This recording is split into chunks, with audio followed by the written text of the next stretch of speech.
അസ്സലാമു അലൈക്കും വറഹ്മത്തുള്ളാഹി. മുസ്തഫ നസ്രിയാണ്. ഒരു സന്തോഷം പറയാനുണ്ട്. വചനം മാസിക. പണ്ട് രണ്ടത്താണി ജാമിയ നുസ്രത്തിൽ പഠിക്കുന്ന കാലത്ത് ഞാൻ ഒഫീഷ്യലായി ഒരു സമിതിയുടെ ഭാഗമാകുന്നത് അന്ന് നുസ്രത്തിൽ റബീഉൽ അവ്വലിൽ ഒരു റബീ വിരുന്ന് എന്ന ഒരു സപ്ലിമെൻ്റ് ഉണ്ടാക്കുമ്പോൾ അതിൻ്റെ കീഴിലായിട്ടാണ്.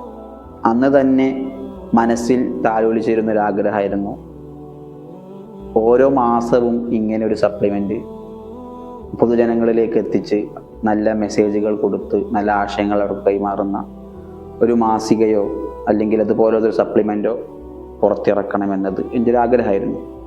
അപ്പോൾ ആ ആഗ്രഹത്തിന് പുതിയ നിറങ്ങൾ വന്നിരിക്കുകയാണ്. കാരണം മർക്കസ് മമ്പീദി സ്റ്റുഡൻസ് അവർ ഈ സെപ്റ്റംബർ മുതൽ കഴിഞ്ഞ മാസം സെപ്റ്റംബർ മുതൽ അവരുടെ സംഘടനയ്ക്ക് കീഴിൽ വചനം എന്ന പേരിൽ ഒരു മാസിക പബ്ലിഷ് ചെയ്യാൻ ഉദ്ദേശിച്ചിരിക്കുകയാണ്. അതിൻ്റെ ആദ്യത്തെ കോപ്പിയാണ് എൻ്റെ കയ്യിലുള്ളത്. അതിൻ്റെ വർക്കുകളൊന്നും പൂർണ്ണമായും കംപ്ലീറ്റ് ആയിട്ടില്ല. എന്നാലും വിദ്യാർത്ഥികൾ അവരുടെ കഴിവിൻ്റെ പരമാവധി അവരുടെ കഴിവുകൾ ഉപയോഗിച്ച് അത്യാവശ്യം നല്ല വൃത്തിയിൽ തന്നെ, പ്രത്യേകിച്ച് സെപ്റ്റംബർ മാസം റബീഉൽ അവ്വൽ മാസമായിരുന്നല്ലോ, മുത്തുനബി സല്ലല്ലാഹു അലൈഹി വസല്ലം തങ്ങളുടെ മെസ്സേജുകൾ, ആശയങ്ങളൊക്കെ കൂടുതൽ ഹൈലൈറ്റ് ചെയ്യുന്ന രൂപത്തിൽ നല്ല കഥകൾ, കവിതകൾ, അതുപോലെ തന്നെ ചെറു ലേഖനങ്ങൾ, പഠനങ്ങളെല്ലാം ഉൾക്കൊള്ളിച്ചുകൊണ്ട് പുസ്തക റിവ്യൂ ഒക്കെ ഉൾപ്പെടുത്തിക്കൊണ്ട് നല്ല ഒരു മാസിക തന്നെയാണ് ആദ്യത്തെ അവരുടെ വചനം മാസികയിൽ അവർ ഉൾപ്പെടുത്തിയിട്ടുള്ളത്. അല്ലാഹു സുബ്ഹാനഹു വ തആല ഇനിയും ഇങ്ങനത്തെ നല്ല അക്കാദമിക്കൽ പരമായിട്ടുള്ള, നല്ല പഠനപരമായിട്ടുള്ള, സർഗാത്മകപരമായിട്ടുള്ള കൂടുതൽ മികവുകളിലേക്ക് നമ്മുടെ മക്കളെല്ലാം അല്ലാഹു സുബ്ഹാനഹു വ തആല എത്തിക്കട്ടെ.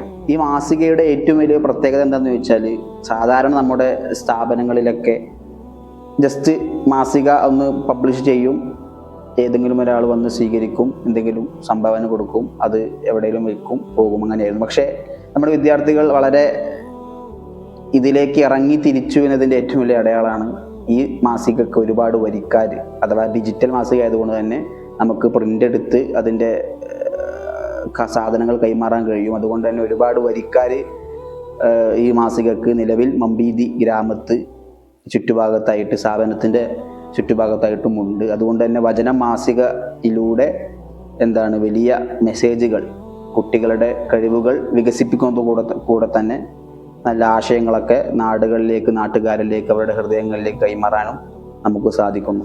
വചനം മാസികയുടെ ആദ്യത്തെ ഇഷ്യൂവിൽ എനിക്ക് ഏറ്റവും ഇഷ്ടപ്പെട്ട ഒരു കൃതി ഞാനിവിടെ വായിക്കണം. ഇതിൽ സത്യം പറഞ്ഞാൽ എൻ്റെ കൃതിയുണ്ട്.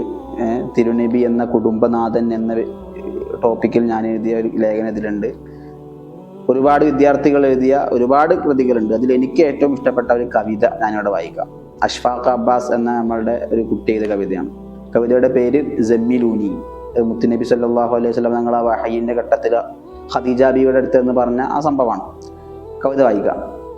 ഏകാന്തതയുടെ ഉദ്യാനത്തിൽ ചിന്താനിമഗ്നനായ ലോകഗുരു, അധർമ്മങ്ങളുടെ അലോസരങ്ങളിൽ മനം നൊന്ത രാപ്പകലുകൾ, ഹിറയുടെ ഉദരത്തിൽ ഇലാഹിൽ അലിഞ്ഞിരിക്കുന്ന പകൽ, ജിബ്രീലിൻ്റെ ആഗമനം, വെളിച്ചത്തിൽ പൊതിഞ്ഞ സന്ദേശം, മാ അനബി ഖാരിഇൻ, തിരുദൂതരുടെ കൗതുകം, ഹൃദ്യമായ ആലിംഗനം, ജിബ്രീലിൻ്റെ ഭാഗ്യം, ഇഖ്റഇൻ്റെ ഉത്സാരം, ഉത്തരവാദിത്വത്തിൻ്റെ ആത്മസംഘർഷം, ഹിറയിലെ അണയാത്ത പ്രകാശം, മുത്തിൻ്റെ ശിരസിൽ നുബൂവത്തിൻ്റെ കിരീടം, പിടയുന്ന ഹൃത്തിലെ നേർത്ത നാദം, ജമ്മിലൂനി ജമ്മിലൂനി, അനുരാഗത്തിൻ്റെ പുതപ്പിനുള്ളിൽ പ്രിയതമയുടെ സാന്ത്വന വചനങ്ങൾ, അനുരാഗത്തിൻ്റെ പുതപ്പിനുള്ളിൽ പ്രിയതമയുടെ സാന്ത്വന വചനങ്ങൾ, അവശർക്ക് ആശ്രയമാണങ്ങ്, അനാഥകൾക്ക് അത്താണിയും, ലാ യുഹ്സികല്ലാഹു അബദ, ആശ്വാസത്തിൻ്റെ നെടുവീർപ്പ്, തിരുമനസ്സിൽ ആത്മവിശ്വാസത്തിൻ്റെ കുളിർക്കാറ്റ്. വളരെ നല്ല പ്രതിഭകളാണ് ഇതിൽ എഴുതിയിട്ടുള്ളത് എന്നാണ് ഈ ഒരു കവിത വായിച്ചപ്പോൾ എനിക്ക് മനസ്സിലായത്. ഒരുപാട് കവിതകൾ, കഥകൾ, ലേഖനങ്ങൾ, പഠനങ്ങൾ, ബുക്ക് റിവ്യൂകളൊക്കെ വചനം മാസികയിൽ ഉൾപ്പെടുത്തിയിട്ടുണ്ട്. ഏതായാലും എല്ലാ മാസവും ഇങ്ങനെയൊരു മാസിക ഇൻഷാ അല്ലാഹ് മർക്കസ് മമ്പീദി സ്റ്റുഡൻസ് ഫെഡറേഷൻ്റെ കീഴിൽ ഇറക്കുമെന്നാണ് പ്രതീക്ഷിക്കുന്നത്. അല്ലാഹു സുബ്ഹാനഹു വ തആല സ്വീകരിക്കട്ടെ. അസ്സലാമു അലൈക്കും.